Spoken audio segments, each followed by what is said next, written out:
Pong Krell was a Basilisk Jedi Master born into the last days of the Republic. Little is known about his past or his time in the era of peace, but we know that he served as a general in the Clone Wars, and was known to earn many victories, albeit with high casualties. At some point during the war, Krell had a vision of the Republic collapsing and the Jedi destroyed. This was enough to disillusion him to the Code, and gave him a desire to join what he perceived as the winning side as Count Dooku's apprentice. His plan was to intentionally throw the Battle of Umbara to give the Separatists a win, turn sides in the confusion, and swear his allegiance to the Count.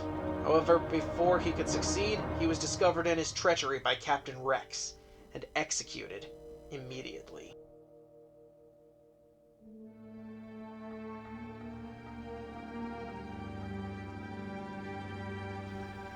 Grievous was a cyborg general born on Kaleesh several decades before the Battle of Yavin.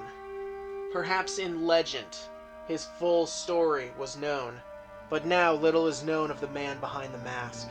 What we do know is that he was either injured beyond natural repair and had to be rebuilt into a droid-like machine, or willingly accepted the enhancements in order to defeat his long-term enemy, the Jedi.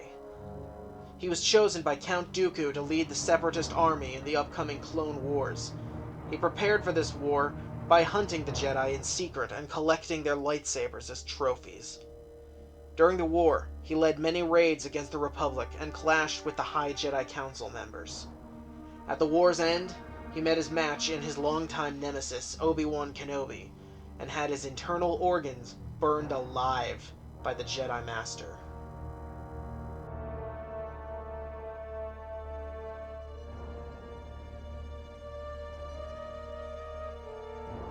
As I was doing research into other Versus videos to develop my own series, I noticed that both characters are sort of obscure. Very few have attempted to use Pong Krell in a video, and even fewer have tried to use the canon version of General Grievous. A lot of people either draw from his Legends material exclusively, or they try to merge the two conflicting representations into some weird Frankenstein marriage. And while I completely understand why, I thought it was fair to give both characters a shot. So without further ado, here's the Quad-Armed Generals.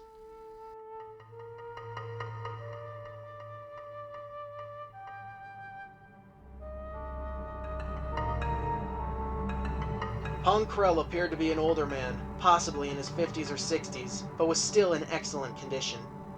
As a Basilisk, he stood nearly 3 meters tall and had 4 arms, each individual arm possessing the strength of at least 3 human ones. Krell was also incredibly fast and agile, performing great acrobatics and cutting through clone troopers like butter.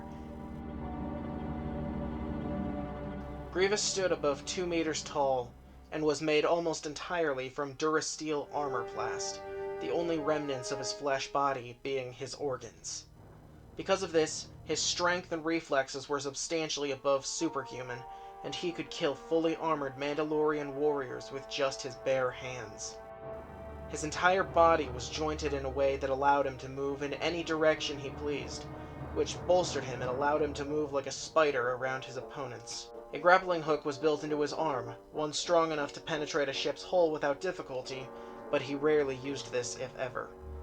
Grievous was also unharmed by being in the vacuum of space, and at one point took an oil canister exploding point blank. It seemed to amuse him more than it hurt. He did, however, have a few weaknesses. One was electric impulses, no doubt instilled in the armor by Dooku. The other was his chronic asthma, which haunted him more than any Jedi possibly could. Grievous, however, didn't let either of these stop him that often. He was a monster to fight and difficult to bring down. It's hard to say who gets the edge here. Krell is larger and bulkier than Grievous, but Grievous is faster and more durable. Ultimately, I side with Grievous, though, simply because his cybernetics will give him more options in a fight.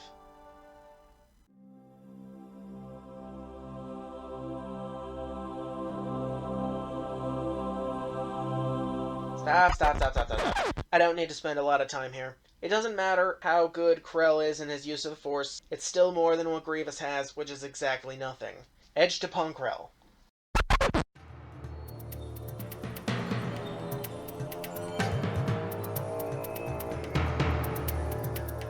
Krell's official lightsaber form is not given anywhere. I, however, would place him in the same vein as Darth Malgus, a blended style of Gemso and Ataru to take full advantage of his strength and speed. I would, however, also accredit some relatively advanced Shicho and or Nyman to him for his dual-blade saber staffs. Gemso was all about redirecting your opponent's strikes and leveraging your own strength against them.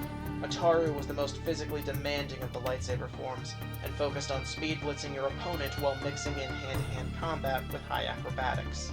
Shicho emphasized group fights and excelled on the battlefield, which plays into his feat of taking on the clone troopers. Remember, this isn't just any set of clones, this is the 501st Legion, the guys who later ransacked the Coruscant Temple and killed all the Jedi inside. Krell was able to outpace and outrun them so well that the only way they brought him down was to lure him into a trap with Umbara's wild beasts. His unorthodox style would be a match for many, but I'm almost certain that he could have matched several Council Masters if he needed to. Canonically, most of the information on Grievous's lightsaber abilities are now off in the Legends canon.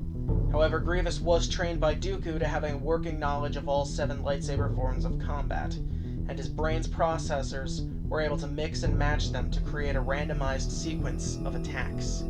It is very difficult to place Grievous as a duelist, and, well, what I'm about to talk about is really why so many other creators choose not to use the canon version of the character. I know I said I was completely avoiding Legends in this discussion, but there is one quote from Count Dooku in the Clone Wars micro-series that I believe applies much better to this Grievous than his Legends counterpart. If you're to succeed in combat against the best of the Jedi, you must have fear, surprise, and intimidation on your side. For if any one element is lacking, it would be best for you to retreat. You must break them before you engage them. Only then will you ensure victory and have your trophy.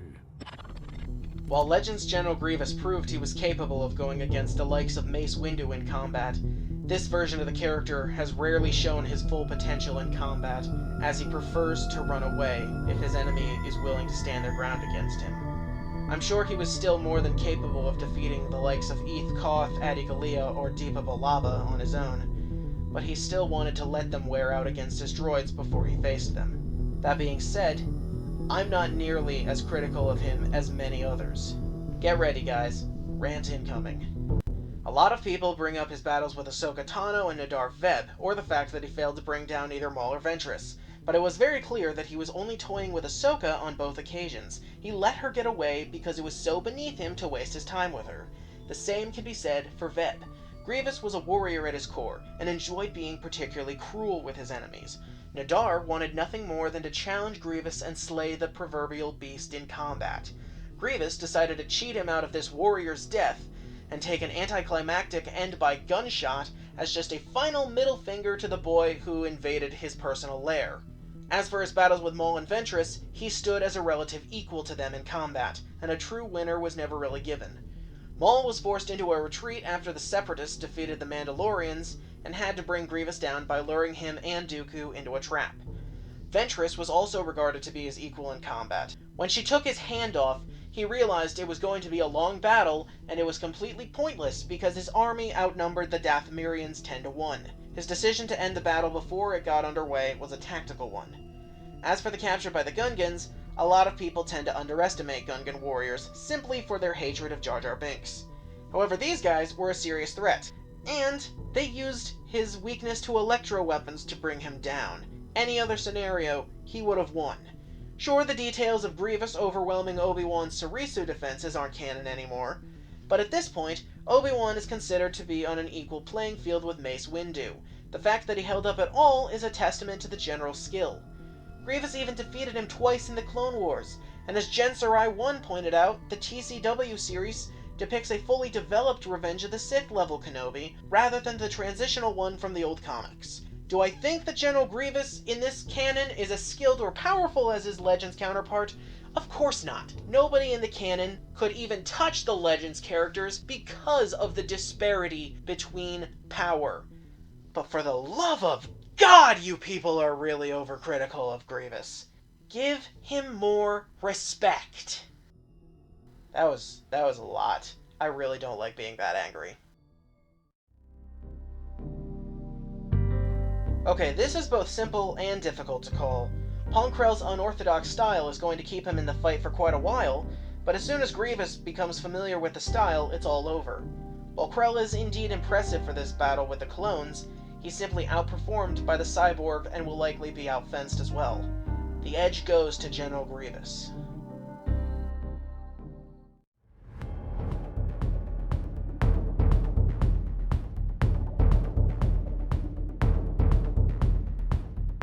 The advantage to the victor goes 8 to 10 at the least.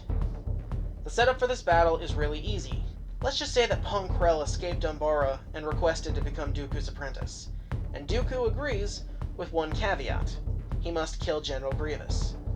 And Dooku, still annoyed that Grievous hasn't killed a main character in a while, orders him to stand his ground and go it alone to prove that he isn't a total failure. The battle between the two opens with a slugging match. It'd be a spectacle to watch as the two staffs clash with the four blades. Krell may even land some good hits or force push Grievous away, but it doesn't last long. Grievous hacks and slashes his way inside of Krell's sword guard and cleaves his blades through the Dark Jedi's neck. I declare General Grievous the winner.